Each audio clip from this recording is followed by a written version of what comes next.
Febrianti Utayan dengan NIM akhir 082. Saya Muhammad Garin dengan NIM akhir 86. Saya Faradina Nanabiza, NIM akhir 92. Saya Alfareta Farisada, NIM akhir 98. Nah, jadi kami hari ini berada di Agro Cepoko. Nah, teman-teman, setelah perjalanan panjang akhirnya kita sampai di Agro Cepoko. Nah, jadi hari ini saya mau observasi sedikit tentang yang ada di Agro. Wih, apaan tuh gede amat? Teman ada yang tahu nggak sih buah yang berbentuk besar ini apa? Ini yang dinamakan labu air atau Lagenaria cicadaria.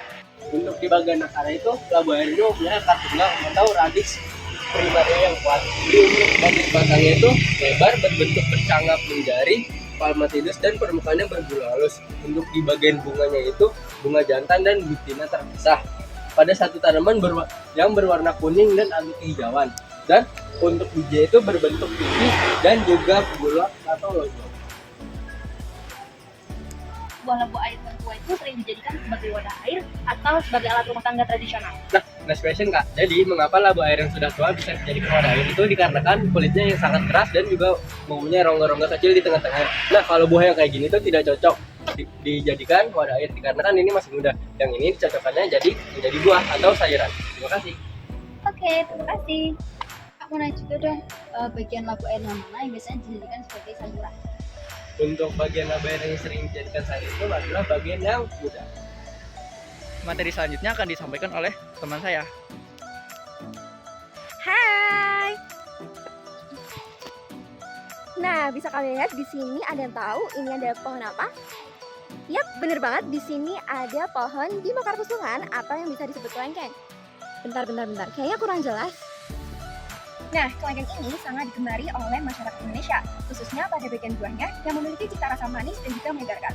Tapi menurut saya ada hal menarik yang bisa dibahas lebih lanjut, seperti contoh pada morfologi tumbuhannya. Nah, kali ini saya akan membahas mulai dari akar, batang, daun, bunga, dan juga buah. Yuk, penasaran? Ikutin langsung ceritanya. Akar pada pohon kelengkeng memiliki sistem perakaran tunggang yang kuat, menembus dalam tanah, dan juga banyak cabang lateral. Akar ini memiliki fungsi untuk menopang tanaman dan juga menyerap air serta nutrisi. Batang pada tanaman kelengkeng ini memiliki batang berkayu, tegap, dan juga berwarna coklat setengah keabuan. Nah, kalau penasaran bisa dilihat seperti ini. Nah, di sini batangnya berwarna coklat setengah keabuan dengan permukaan kasar. Struktur batang bercabang banyak dan mampu tumbuh hingga kurang lebih 10-15 meter. Kemudian kita ke daun pada pohon kelengkeng. Daun pada pohon kelengkeng memiliki jenis daun majemuk menyirip genap, tersusun berpasangan pada tangga daun. Memiliki helaian daun berbentuk lonjong hingga elips, permukaan mengkilap atau lavais, kemudian berwarna hijau tua. Tepi daunnya rata atau integer, dan juga ujungnya memiliki ujung yang runcing atau apetus. Bunga pada pohon kelengkeng berukuran kecil, berwarna kekuningan dan juga setengah krem. Kemudian termasuk bunga berkelamin tunggal atau ganda dengan jumlah kelopak 5-6 kelopak. Kemudian kita masuk ke buah kelengkeng. Nah, bisa kalian lihat di situ merupakan buah kelengkeng yang sedang berukuran kecil atau sedang masa pertumbuhan. Buah pada kelengkeng termasuk buah buni, berbentuk bulat, berkulit tipis, berwarna kecoklatan. Nah, uniknya, buah pada kelengkeng ini memiliki daging buah aril atau yang biasa disebut daging putih bening dan juga berair dengan bertekstur kenyal dan juga berasa manis. Di dalamnya terdapat satu biji yang hitam mengkilap. Kemudian, biji pada kelengkeng merupakan salah satu organ penting untuk alat perkembangbiakan pada kelengkeng. Nah, biji ini berwarna hitam, licin, dan juga tidak keras. Kakak mau nanya dong, kenapa sih si kelengkeng ini lebih cocok ditanam di dataran yang rendah menengah dibanding dengan dataran tinggi? Nah, sebenarnya itu dipengaruhi oleh suhu dan juga tadi kan sudah aku katakan bahwa kelengkeng itu sistem perakarannya akar tunggang. Nah, akar tunggang pada kelengkeng ini dapat tumbuh dalam dan bercabang sehingga dapat mencapai dataran yang rendah. Maka dari itu, akar tersebut itu bekerja secara optimal sehingga dapat menembus pada dataran rendah. Nah, kemudian dipengaruhi oleh suhu. Suhu yang diperlukan pada tanaman kelengkeng ini cenderung pada suhu yang hangat. Sehingga dengan suhu yang hangat itu, kelengkeng otomatis akan tumbuh secara optimal. Seperti itu. Oh, begitu ya, Kak. Iya, Kak, akan. Dong, boleh. Kenapa sih kelengkeng ini memiliki daya simpan yang rendah, padahal kulitnya dia ini cukup keras? Nah, tadi kan sudah saya katakan bahwa daging buah kelengkeng itu bersifat aril atau memiliki kandungan air yang sangat tinggi.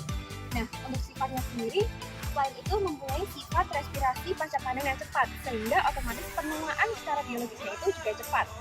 Jadi, kulit dari daging buah selanyum ini hanya berfungsi secara fisik, tidak mampu mencegah kehilangan air dan juga menaikkan aktivitas metabolik. Jadi fungsinya itu ya sebenarnya hanya untuk melindungi dari daging buahnya. Seperti itu. Oke, sudah menjawab. Terima kasih. Sama-sama. Tadi kan udah mendengar penjelasan singkat dari aku mengenai morfologi dari tanaman kelengkeng. Terus kalian penasaran nggak sih selanjutnya kira-kira bakal ada tanaman apa lagi? Nah, pembahasan selanjutnya akan dibahas oleh teman aku, yakni Elin. Nah, sampai jumpa di materi selanjutnya. Kali ini kita akan berkenalan dengan pohon alpukat atau yang memiliki nama ilmiah Persea americana milik. Nah, dimulai dari batangnya, dia memiliki batang yang berkayu atau lignosus dengan bentuk bulat dan berkambium. Terus pada daunnya, dia memiliki daun yang permukaan yang licin atau lapis. Ujungnya merupakan kuncup yang runcing atau ascopus dengan berpangkal integer.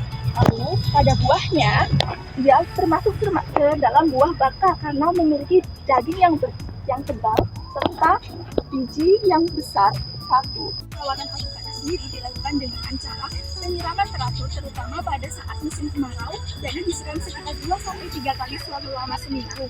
Lalu dengan cara pemangkasan dahan-dahannya yang sudah mulai kering, lalu kita harus memastikan agar permukaan tanah sekitar tanah yang ditumbuhi oleh pohon alpukat ini dia itu tidak tergenang oleh angin. Kan buah alpukat itu memiliki daging yang tebal dan juga licin. Apakah itu memiliki manfaat ya? Ya, ini memiliki manfaatnya. Daging buah yang tebal dan juga licin berguna agar untuk menarik hewan-hewan sekitar agar dia itu membantu proses penyebaran vegetatif si alpukat itu sendiri. Begitu ya Kak. Terima kasih banyak ya Kak. Mau nanya lagi dong, bagaimana cara perbanyakan pada tanaman pohon alpukat? Nah, perbanyakan bagi tanaman pohon alpukat sendiri ada 2 cara. Yang pertama, vegetatif dan genetatif. Vegetatif ini menggunakan buah alpukat sendiri. Yang kedua, vegetatif yakni dengan cara mencangkok dan penyambungan pucuk. Untuk penyambungan pucuk ini lebih disarankan karena lebih cepat dalam pembuahannya, seperti itu. Tadi kita sudah berkenalan dengan pohon alpukat. Nah, sekarang kita akan berkenalan dengan pohon jambu yang akan disampaikan oleh teman saya. Hai. Oke, sekarang kita akan mengenal tentang tanaman jambu biji atau Psidium guajavae.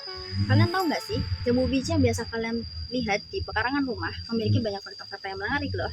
Di antaranya yaitu, jambu biji diyakini berasal dari Amerika Selatan atau Meksiko Tengah yang diperkenalkan oleh penjelajah Eropa ke seluruh dunia. Jambu biji termasuk ke dalam tanaman subtropis yang dimana dia dapat tumbuh di suhu 28 sampai 30 derajat Celcius dengan curah hujan yang tidak terlalu tinggi. Jambu biji juga memiliki macam-macam jenis, di antaranya yaitu jambu biji bangkok, jambu biji kristal, jambu biji kertas merah, jambu biji sukun, dan jambu biji mutiara. Tanaman jambu biji juga memiliki toleran yang sangat tinggi terhadap tanah dan kurang subur. Oleh karena itu, tanaman jambu biji menjadi pilihan yang sangat efektif bagi para masyarakat Indonesia untuk dibudidayakan maupun ditanam di pekarangan rumah. Morfologi batang dan buah pada jambu biji. Morfologi batang dan buah. Batang jambu biji sendiri memiliki tipe simotial, dan dimana dia memiliki tipe percabangan simotial, yaitu dia memiliki batang utama yang akan digantikan oleh batang lateral. Kemudian tipe batangnya ini juga termasuk ke dalam tipe batang berkayu. Nah, untuk morfologi buah jambu biji sendiri, dia memiliki warna hijau pada saat masih kecil. Kemudian seiring berjalannya waktu, dia akan berubah menjadi hijau kuningan atau bahkan kuning yang menandakan dia sudah siap dimasak atau siap dipanen. Nah, giliran nih pertanyaan dari aku. Kira-kira gimana sih Kak interaksi pohon jambu biji dengan organisme lain, terutama dalam proses penyerbukan dan juga penyebaran biji? Untuk proses organisme jambu biji terhadap organisme lain dengan penyerbukannya, dia akan dibantu oleh hewan maupun angin, yang dimana hewan dan angin tersebut akan membantu proses penyerbukan. Dia akan menerbangkan atau bahkan menjatuhkan benang sari pada jambu biji, yang kemudian benang sari tersebut akan terbang dan jatuh di kepala putik di bagian pohon yang lain. Teman-teman, setelah tadi kita mendengarkan penjelasan dari aku tentang jambu biji, sekarang kita akan menuju ke tanaman berikutnya yang akan dijelaskan oleh rekan saya. Halo. Nah, setelah ini kita akan melanjutkan ke tanaman selanjutnya. Pasti kalian penasaran kan sama tanaman satu ini? Yuk simak video aku. Pernahkah kalian mencium aroma yang tajam dan khas dari buah ini? Ya, ini adalah durian atau Durio sibentilus L. Buah tropis ini terkenal di Asia Tenggara, terutama di Malaysia, Singapura, dan Thailand, terutama di Indonesia. Nah, durian ini memiliki morfologi akar tunggang yang kuat untuk menopang pohon yang besar, batang berkayu tinggi dan bercabang kokoh, daun lonjong dengan permukaan atas jamur kilap dari bawah, bunga majemuk yang tumbuh langsung di batang tua, serta buah besar berduri tajam dengan daging yang kuning keemasan. Kak, saya mau nanya, saya pernah mendengar bahwa durian disebut sebagai raja buah. Nah, apakah julukan tersebut berasal dari aroma dan rasanya yang enak? Nah, julukan raja buah dari durian ini bukan hanya karena aroma dan rasanya yang khas, tetapi durian ini memiliki buah yang sangat besar dan berduri tajam. Serta durian ini juga memiliki tampilan yang mencolok dibandingkan dengan buah yang lain. Selain itu, durian juga memiliki nilai ekonomis yang tinggi, serta menjadi simbol keunikan buah tropis di Asia Tenggara. Mau tanya dong, gimana sih penjelasan bentuk akar dari pohon durian ini? Nah, tanaman durian ini memiliki akar tunggang yang besar, kuat, dan tumbuh menembus ke dalam. Akar ini berfungsi untuk menopang pohon yang tinggi dan berat. Selain itu, terdapat pula akar cabang yang menyebar ke samping untuk membantu penyerapan air dan penyerapan unsur hara dari tanah. Nah, kalian pasti sudah mendengarkan penjelasan aku tadi kan tentang durian. Nah, dari penjelasan aku tadi, durian ini memiliki keterkaitan dari fungsi hingga morfologinya dari akar, daun, batang, sampai buahnya. Nah, untuk selanjutnya, di sini akan ada teman saya. Hai semuanya, jadi tadi sudah membahas mengenai tanaman labu air, kelengkeng, alpukat, jambu biji, sampai durian. Nah, kali ini kita akan membahas salah satu tanaman buah tropis yang terkenal dengan daging buahnya berwarna putih, beraroma khas, memiliki duri lunak dan juga memiliki perpaduan rasa manis dan juga asam. Ada yang udah tahu? Nah, ini dia. Mari kita zoom. Ya, tanpa berlama-lama lagi, mari kita bahas di cuplikan berikut ini. Memiliki sistem perakaran tunggang, di mana akar tunggang sendiri bukan hanya struktur fisik, tetapi merupakan bentuk adaptasi agar tanaman mampu mengambil air dari lapisan tanah yang lebih dalam dan juga mendukung kemampuan untuk tanaman sirsak itu hidup pada lingkungan tropis yang dimana memiliki kekurangan air. Kemudian kita masuk pada batang tanaman sirsak. Batang tanaman sirsak berkambium yang dimana dapat mengalami pertumbuhan sekunder sehingga ukuran pohon makin besar. Kemudian kita masuk kepada daun dari tanaman sirsak. Daun sirsak itu licin, tipis, dan juga berbentuk elips.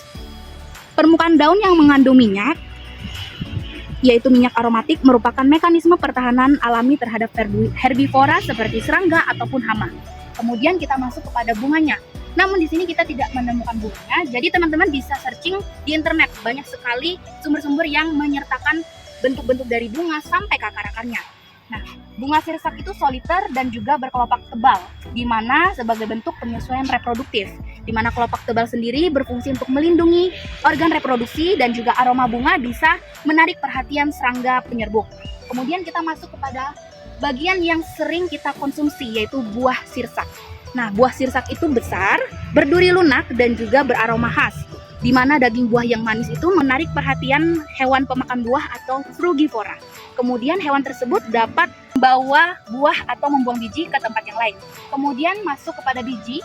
Biji dari sirsak itu keras dan juga beracun, di mana merupakan bentuk pertahanan alami, di mana racunnya itu mencegah biji dimakan oleh hewan-hewan yang lain. Kenapa sih akar tunggang pada sirsak ini dianggap sebagai adaptasi biologis? Nah, pertanyaan yang menarik nih, kenapa sistem perakaran pada tanaman sirsak dikatakan sebagai bentuk adaptasi biologis? Karena akar tunggang pada sirsak dapat menembus tanah lebih dalam sehingga tetap bisa mendapatkan air meskipun di permukaan yang kering. Nah, kemampuan inilah yang dapat membantu tanaman sirsak untuk bertahan hidup meskipun tinggal di lingkungan tropis yang dimana memiliki kekurangan air. Kakak mau nanya juga, bagaimana sih morfologi bunga menunjukkan strategi reproduksi? Nah, jadi bunga sirsak memiliki kelopak yang tebal dan juga beraroma khas yang dapat membantu menarik perhatian serangga tertentu seperti kumbang. Hal ini yang dapat membantu penyerbukan berlangsung dengan baik sehingga tanaman dapat berkembang biak secara efektif melalui kerjasama dengan penyerbuknya. Morfologi sirsak tidak hanya menjelaskan bagian-bagian tanaman, tetapi menggambarkan bagaimana setiap struktur dibentuk oleh proses evolusi, adaptasi, dan interaksi ekologis. Mulai dari akar, batang, daun, bunga, hingga biji, semuanya memiliki nilai fungsi biologis yang saling mendukung agar tanaman dapat bertahan, bertumbuh, dan juga bereproduksi secara efektif dalam lingkungannya. Oke, selanjutnya, tapi sayangnya kita sudah berada di penghujung video. Namun bagi teman-teman semua yang ingin melihat dan mengenal lebih dalam lagi tentang buah-buahan dan keanekaragaman yang ada di sini, bisa saja langsung datang ke Agro Cepoko. Oke, kembali ke laptop. Bye guys. Jadi di sini kita sudah selesai observasi. Jadi kita mau balik ke UNES. Dadah guys. Wih.